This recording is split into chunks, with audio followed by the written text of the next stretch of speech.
राजपुत्र ठकसिन भाग 19 न्हाव्याच्या बायकोस विकले। जीभ व कान गेल्यामुळे चहाडखोर न्हावी फार दुःखी झाला होता। ठकसिनाच्या सुडाचे विचार त्याच्या मनात सारखे चालत। त्याचा मुलगा त्याच्यासारखाच होता। तोही सदोदित वल्गना करीत असे की आमचे बाबा त्या तरुण स्त्रीला एकटी पाहून भुलले आणि फसले।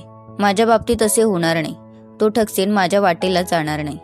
ठकसिनाने हे ऐकले व तो म्हणाला, ठीक आहे बच्चनजी, बघून घेईन।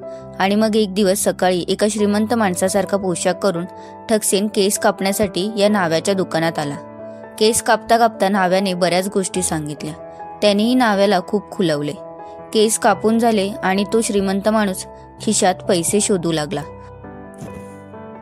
अरेच्चा, मी दुसराच अंगरखा घालून आलो वाटतं। आता असं करा, ही अंगठी ठेवा, हवी तर मी पैसे पाठवून देतो। नको शेठ, आमचा विश्वास आहे आपल्यावर। नाहीतर असं करा, कोणाला तरी पाठवा माझ्याबरोबर, मी पैसे देऊन टाकतो। बोहनीची वेळ आहे तुमची।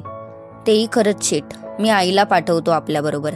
ए आई, जाग यांच्याबरोबर पैसे घेऊन ये, न्हाव्याचा मुलगा आईला म्हणाला। आणि मग न्हाव्याची बायको त्याच्या पाठोपाठ जाऊ लागली। एका सावकाराच्या घरात शिरता ठकसिन म्हणाला, बाई जरा इथेच थांबा, मी पैसे पाठवितो। न्हावीणबाई दाराशी उभी राहिली। ठकसिन आत गेला व म्हणाला, सावकार, तुम्हाला मुलं सांभाळायला कुणबीण हवी असं ऐकलं, म्हणून सकाळी मुद्दाम आलो आहे। माझ्या मोठ्या भावाकडे असलेली कुणबीण मी तुम्हाला विकत द्यायला आलो आहे। तेव्हा नोकर विकत घेता येत असत। मला 1000 मोहरा द्या व कुणबीण ताब्यात घ्या। वयाने थोडी मोठी आहे, पण सर्व कामे करते। मुलांना तर फार छान सांभाळते। मी सुद्धा तिच्याच मांडीवर खेळलो आहे। तिला विकणे जीवावर येते, पण पैशाची जरा गरज असल्याने अगदी नाईलाज झाला आहे। ठीक आहे, या घ्या 1000 मोहरा, तुमच्या शब्दावर माझा विश्वास आहे व बाईही चांगली दिसते। वाड्याबाहेर उभ्या असलेल्या न्हाव्याच्या बायकोकडे पाहत सावकार म्हणाला। ठकसिनाने पैसे शेल्यात नीट बांधले व तो म्हणाला, सावकार, मला मागच्या दाराने जाऊ द्या।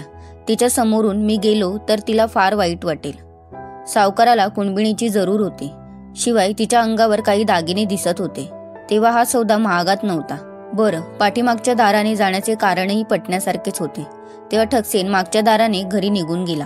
इकडे सावकाराची बायको वाड्याबाहेर आली व त्या न्हावीणबाईला कुंकू लावून म्हणाले, ए ग घरात काय काम आहे माझं? आमचे पैसे द्या व मला घरी जाऊ द्या, पुष्कळ कामं पडली आहेत। ए बाई, तुला 1000 मोहरा देऊन माझ्या नवऱ्याने विकत घेतली आहे। तोंड सांभाळून बोल बाई, मी काही कुणबीण आहे? आमचं गिराईक पैसे देईल ते घेऊन मला जाऊ द्या।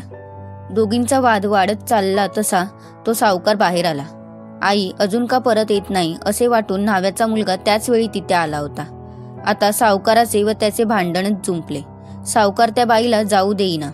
अखेर ही फिर्याद राजाकडे गेली। राजाने आपल्या खास न्हाव्याच्या बायकोला ओळखले व तिला घरी जाण्याची परवानगी दिली। मात्र 500 मोहरा सावकाराला भरपाई म्हणून देण्याचा राजाने हुकूम दिला। न्हाव्याला, मुलाला व सावकाराला समजून चुकले। आपल्याला ठकसिन भेटला होता। दोघांना निम्मे नुकसान सोसावे लागले। त्या दिवसापासून न्हाव्याच्या मुलाने स्वतःची बडाई कोणालाही सांगितली नाही। श्रोतहो, या गोष्टीचा पुढचा भाग तुम्हाला ऐकायचा असेल तर आमच्या चॅनलला सबस्क्राईब करा आणि आमच्या पुढील व्हिडिओची नोटिफिकेशन तुम्हाला त्वरित मिळावी यासाठी बेल बटन दाबायला विसरू नका। तसेच गोष्ट आवडली असेल तर लाईक, कमेंट, शेअर करा।